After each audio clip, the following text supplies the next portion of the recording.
G Sudhakaran കാണിച്ചത് ചെറ്റത്തരമാണ്. ഇതൊരു മാധ്യമ സ്ഥാപനത്തിന് പ്ലാറ്റ്ഫോമിലിരുന്ന് പറയാൻ പറ്റുമോ എനിക്കറിയില്ല. പക്ഷേ ഇത് പറഞ്ഞത് ഞാനല്ല, മുഖ്യമന്ത്രി പിണറായി വിജയനാണ്. ജി സുധാകരൻ കുലംകുത്തിയാണെന്നും ജി സുധാകരൻ പാർട്ടിക്ക് അതീതനായി മാറിയെന്നും പാർട്ടിയുടെ ഉൾപാർട്ടിയിൽ അദ്ദേഹത്തിന് പ്രതിഷേധം അറിയിക്കായിരുന്നു. പക്ഷേ പാർട്ടിക്ക് വിധേയനായി നിൽക്കേണ്ടതിന് പകരം പാർട്ടിയെ വഞ്ചിച്ചു, വർഗവഞ്ചകനാണ് എന്ന തരത്തിലാണ് പറയുന്നത്. ജി സുധാകരൻ ഇവിടെ ജീവിതത്തിൽ ആദ്യമായി പിണറായി ഇന്ന് കെ സുധാകരനെ കുറിച്ച് നല്ലതും അതാണ് എൻ്റെ പോയിന്റ്. ഇന്നത്തെ ദിവസത്തിൽ ഇന്ന് സത്യം പറഞ്ഞാൽ കെ സുധാകരൻ സന്തോഷിക്കേണ്ട ദിവസമാണ്. കെ സുധാകരനെ സംബന്ധിച്ചിടത്തോളം ഇതുപോലെ വെറുപ്പുള്ള ഏതെങ്കിലും നേതാവ് ഉണ്ടെന്ന് നടത്തില്ല. കാര്യം കെ സുധാകരൻ വാ തുറന്ന പിണറായിയെ ചീത്ത വിളിക്കും. കണ്ട മിണ്ടൂല എന്നാണ് പറയുന്നത്, കണ്ടാൽ ചിരിക്കില്ല മിണ്ടൂല എന്നൊക്കെയാണ് പറയുന്നത്.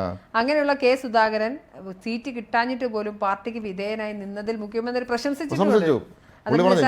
ഞാൻ പാർട്ടിക്ക് വിധേയനായി പ്രവർത്തിക്കുന്ന ആളാണ്, എന്നെ പോലെയാണ് കെ സുധാകരൻ.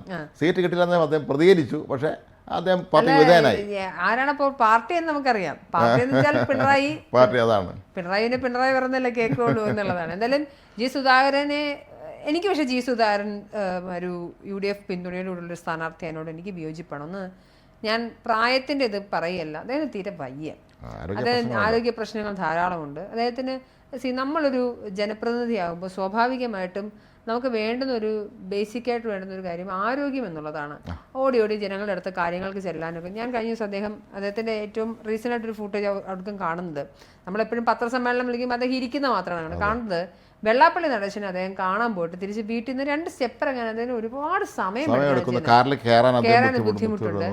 പ്രായമാകുമ്പോൾ രാഷ്ട്രീയത്തിൽ നിന്ന് മാറി നിൽക്കണം എന്നല്ല പറയുന്നത്. പക്ഷേ ഈ ഇലക്ഷൻ തിരഞ്ഞെടുപ്പ് രാഷ്ട്രീയത്തിൽ നിന്ന് മാറി നിൽക്കാനുള്ളൊരു പക്വത കാണിക്കണം യുവതലമുറയെ. ഞാൻ പറഞ്ഞത് ഇപ്പൊ പിണറായി വിജയന് ഇപ്പൊ സ്ഥാനാർത്ഥിയാവുന്നു, അദ്ദേഹത്തിന് പക്ഷെ നടക്കാൻ പറ്റുന്നുണ്ട്. അദ്ദേഹം സംസാരിക്കുന്നുണ്ട്, അദ്ദേഹം എല്ലാ പരിപാടിക്കും പോകുന്നുണ്ട്.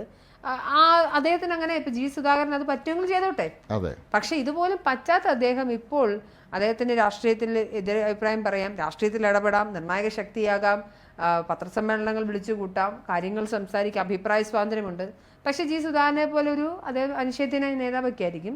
പക്ഷെ അദ്ദേഹത്തിന് ഇനി ഒരു 5 വർഷം ഭരിക്കുക എന്ന് പറയുമ്പോൾ എത്രത്തോളം ആ മണ്ഡലം പിറകോട്ട് പോകുന്നുള്ളൊരു പേടി വ്യക്തിപരമായി എനിക്കുണ്ട്. നാളെ എനിക്കും പ്രായമാകും, ഞാനും അതേ സ്റ്റേറ്റിൽ കൂടെ കടന്നു പോകാതിരിക്കും, നമ്മളെല്ലാവരും അതിൽ കൂടെ കടന്നു പോകാതിരിക്കും. പക്ഷെ അതിനെ ഒരു രാഷ്ട്രീയ പക്വത വേണം. ഇപ്പൊ കെ ബാബു മാറി നിൽക്കുന്നുണ്ട്. അദ്ദേഹത്തിന് ചെറുപ്പം എന്ന് പറഞ്ഞു കഴിഞ്ഞാൽ ഈ ഉള്ള നേതാക്കൾ ചെറുപ്പമാണ്. അങ്ങനെ ഒരാൾ തന്റെ രാഷ്ട്രീയത്തിന്റെ ഒരു റിട്ടയർമെന്റ് എടുക്കുകയാണ്. അതുപോലെയാണ് സുധീരൻ കേരളം കണ്ട ഏറ്റവും മികച്ച മന്ത്രിമാരായിരുന്നു, സ്പീക്കറായിരുന്നു അദ്ദേഹം. 2004 നിസ്സാര വോട്ടിനാണ് തോറ്റത്. ശരിക്കും ജയിച്ചു എന്നാണ് പറയാം, കാരണം അദ്ദേഹത്തിന് ഒരു അപരൻ നിർത്തിയിരുന്നു. അയാൾ 2000 വോട്ട് പിടിച്ചു. സുധീരനെ 2006 വോട്ടിനാണ് തോറ്റത്. പിന്നെ അദ്ദേഹം മത്സരിച്ചിട്ടില്ല. അദ്ദേഹത്തിന് 2004 കഴിഞ്ഞ് 2006 നിയമസഭയിലാണെങ്കിൽ മത്സരിക്കായിരുന്നു. സുധീരൻ കേരളത്തിൽ എവിടെ നിന്നാലും ജയിക്കും. അതിന് വീണ്ടും മന്ത്രിയാകാമായിരുന്നു, അദ്ദേഹത്തിന് MP ആകാമായിരുന്നു, UP ഭരണപരമായ കേന്ദ്രത്തിൽ മന്ത്രിയാകാമായിരുന്നു, എല്ലാം ആയിരുന്നു. പക്ഷെ ഞാൻ പോകുന്നില്ല എന്ന് അദ്ദേഹം പ്രഖ്യാപിക്കുകയും അവസാനം വരെ അതിൽ ഉറച്ചു നിൽക്കുകയും ചെയ്യുന്ന ഒരു നിലപാട് അദ്ദേഹം സ്വീകരിച്ചു. അത് നമ്മൾ അഭിനന്ദിക്കണം. അതായത് കെ ബാബുവിനുണ്ടായിരുന്ന ഒരു രാഷ്ട്രീയ പക്വത, അതുപോലെ ഒരാളാണ് കെ കൃഷ്ണൻകുട്ടി, ഇപ്പോഴത്തെ മന്ത്രി. അദ്ദേഹം മത്സരിക്കുന്നില്ല എന്ന് പറഞ്ഞു. അതിനേക്കാൾ ഏറ്റവും മോശമാണ് ശശീന്ദ്രൻ. ശശീന്ദ്രൻ ഓർമ്മക്കുറവുണ്ട്. 80 വയസ്സ് കഴിഞ്ഞ 80 വയസ്സ്. ഞാൻ ചില ആളുകൾ പ്രായമല്ല, പ്രായത്തിന് അതീതമായിട്ടുള്ള ആരോഗ്യം കാണിക്കും. കടന്നപ്പള്ളി നോട്ട് ചോദിക്കാനൊക്കെ കണ്ണൂർ നടക്കുന്നുണ്ട്. അദ്ദേഹം കണ്ടു നോക്കൽ വിഷമം തോന്നുന്നു. അദ്ദേഹം 1971 ആദ്യം MP ആയ ആളാണ്, ചെറുപ്പത്തിലായ ആളാണ്. അദ്ദേഹം നല്ല പ്രായമുണ്ട് അദ്ദേഹത്തിന് ഇപ്പോഴും. നമ്മളൊരു പ്രായം കഴിഞ്ഞാൽ ഇവരിത് നോക്കൂ ചേട്ടൻ്റെ പ്രധാനപ്പെട്ട കാര്യം, ഇവർ മന്ത്രിയായി, ഇവർ വർഷങ്ങളായി MLA ആവുന്നു, തുടർച്ചയായി 10-20 വർഷമായിട്ട് സെയിം മണ്ഡലത്തിലെ പ്രതിനിധിയാണ്. ഈ അധികാരം എങ്ങനെ കിട്ടുന്നതുകൊണ്ടായിരിക്കില്ല ഇവർക്ക് ഈ മാറാനൊരു മടി. പലർക്കും ഇതൊരു ബുദ്ധിമുട്ടാണെന്ന്. ഇത് വേണ്ട എന്ന് പറയാൻ അപൂർവം പേർക്കേ സാധിക്കുകയുള്ളൂ. ഇപ്പോൾ പണ്ട് 67 EMS മന്ത്രിസഭ താഴെ വീണപ്പോൾ അന്ന് പറഞ്ഞിട്ടുള്ള രസകരമായ കഥ, പകരം കോൺഗ്രസ് എല്ലാം കൂടെ ചേർന്ന് മന്ത്രിസഭ രൂപീകരിക്കാനുള്ള ഒക്കെ ആയി. പക്ഷെ ആരെ മുഖ്യമന്ത്രിയാക്കുമെന്നുള്ളതാണ്. പലരും ആകാൻ തയ്യാറായിരുന്നില്ല എന്നാണ്. അപ്പോൾ അതിലൊരു ഒരു പ്രസിദ്ധമായ തമാശയുണ്ട്. RSP നേതാവായിരുന്ന N. ശ്രീകണ്ഠൻ, അദ്ദേഹം ദീർഘകാലം MP ആയിരുന്നു, വലിയ ഒരാളല്ലേ അദ്ദേഹം. അദ്ദേഹത്തെ വിളിച്ചു പോലും ഇങ്ങനെ കേരളത്തിലെ മുഖ്യമന്ത്രിയാകാൻ. അദ്ദേഹം പറഞ്ഞു എനിക്ക് മുൻ മുഖ്യമന്ത്രിയായിരുന്നു മരിക്കാൻ താല്പര്യമില്ല എന്ന്. ആ തമാശയിൽ പറഞ്ഞാണ്. എന്നാൽ പോലും അന്ന് ആളിനെ കിട്ടാനാത്തൊരു കാലമായിരുന്നു ഇതിനൊക്കെ. പക്ഷെ അത് മാറിയിട്ട് ഇപ്പോൾ തലമുറ ആലോചിച്ച് നോക്കും. ഈ AK ശശീന്ദ്രൻ കടന്നപ്പള്ളിക്ക് ഒരു കാലത്ത് കോൺഗ്രസ്സുകാരായിരുന്നു, യൂത്ത് കോൺഗ്രസ്സിലൊക്കെ ഉണ്ടായിരുന്നതാണ്.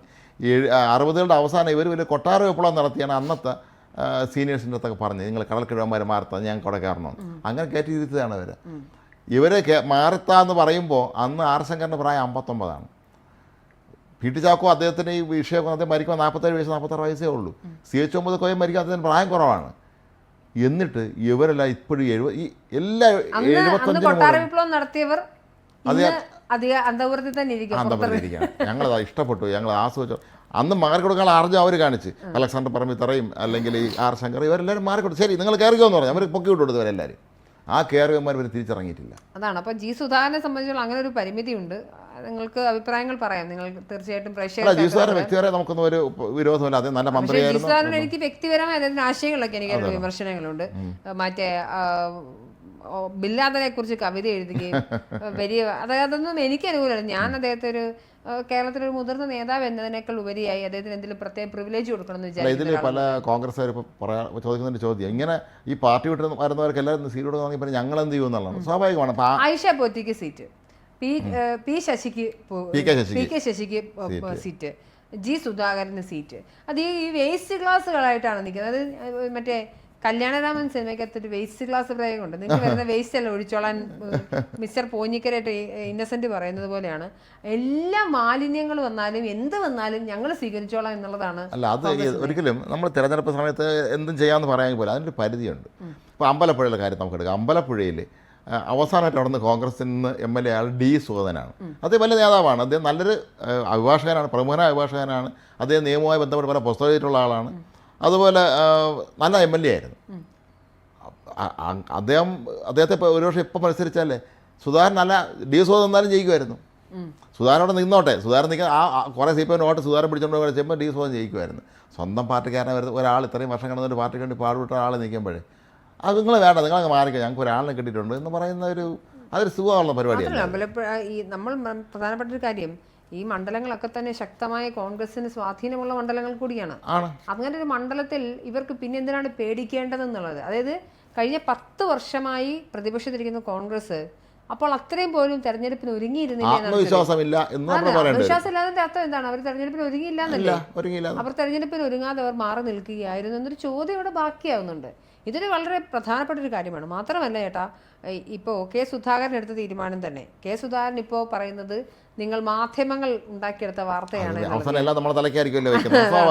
അതായത് മാധ്യമങ്ങൾ നമുക്ക് ഭ്രാന്താണോ മാധ്യമങ്ങൾക്കിരുന്ന് സൃഷ്ടിക്കാൻ? ഈ നേതാക്കന്മാരാണ് നമുക്ക് വിളിച്ച വാർത്തയായിരുന്നു. അവസാനം വാർത്ത കൊടുക്കുമ്പോൾ അവർ തന്നെ പറയും ഇവന്മാർ മാധ്യമ സൃഷ്ടിയാണ് പിന്നെ കൈവലത്തി കാണിക്കും. മാധ്യമങ്ങളെ സംബന്ധിച്ചോളം വാർത്ത കൊടുക്കണം. എവിടെന്നെങ്കിലും സോഴ്സ് ഈ നേതാക്കളെല്ലാം വിളിച്ചു സുധാകരൻ ഉടക്കി എന്നുള്ളതും ഡൽഹിയിലേക്ക് ഇനി തിരികെ പോവില്ല എന്ന് പറഞ്ഞതും ശേഷം ചർച്ചകളൊക്കെ നടത്തിയതും ഇതൊക്കെ ഉള്ള കാര്യമാണ്. അതിനുശേഷം പിന്നെ എനിക്കൊന്ന് AK ആന്റണി കയറി ഇടപെടുകയും കെ സുധാകരന് കൂച്ചുവിലങ്ങിടുകയും ചെയ്തതുകൊണ്ടാണ് അടിസ്ഥാനപരമായി പുള്ളി പുതിയ പാർട്ടി ഉണ്ടാക്കാതെയും സ്വതന്ത്ര സ്ഥാനാർത്ഥിയാകാതെയൊന്നും മത്സരിച്ചത്. കെ സുധാകരൻ സംബന്ധിച്ചത് ഇനി ഒരു 3 വർഷത്തോളം കൂടി MP ആയിട്ടിരിക്കേണ്ട ആളാണ്. ഒന്നാലോചിച്ച് നോക്കൂ, കേരളത്തിൽ MP-മാരെല്ലാം രാജിവെച്ച് വീണ്ടും മത്സരിക്കാൻ ഇറങ്ങിയാൽ വീണ്ടും ഒരു ഉപതെരഞ്ഞെടുപ്പ് വരികയാണ്. വീണ്ടും അധിക പൈസ, അധിക മാനുഷിക ചെലവൊക്കെ വരുന്ന ഒരു സാഹചര്യമുണ്ട്. മാത്രമല്ല കോൺഗ്രസിനെ സംബന്ധിച്ചിടത്തോളം ഈ MP-മാരെ തന്നെ വേണം ഇവിടെ മത്സരിക്കാൻ. ഇവരോട് ജയിച്ചു പോകുമ്പോൾ പിടിച്ച് MLA ആക്കും, MLA ആയി ജയിച്ചിരിക്കുമ്പോൾ പിടിച്ച് MP ആക്കും. ഇവർ മാത്രമല്ലാതെ ഒരു നിര ഉണ്ടാവേണ്ടതല്ലേ? അല്ല, എന്തായാലും ശരി, ഈ 2 സുധാകരന്മാരും കഴിഞ്ഞ ആഴ്ചത്തെ വാർത്താ താരങ്ങൾ തന്നെയായിരുന്നു. എന്തായാലും പിണറായി അല്ല, ഒരു ട്രോള് പ്രധാനമായിട്ട് വന്നിരുന്നു.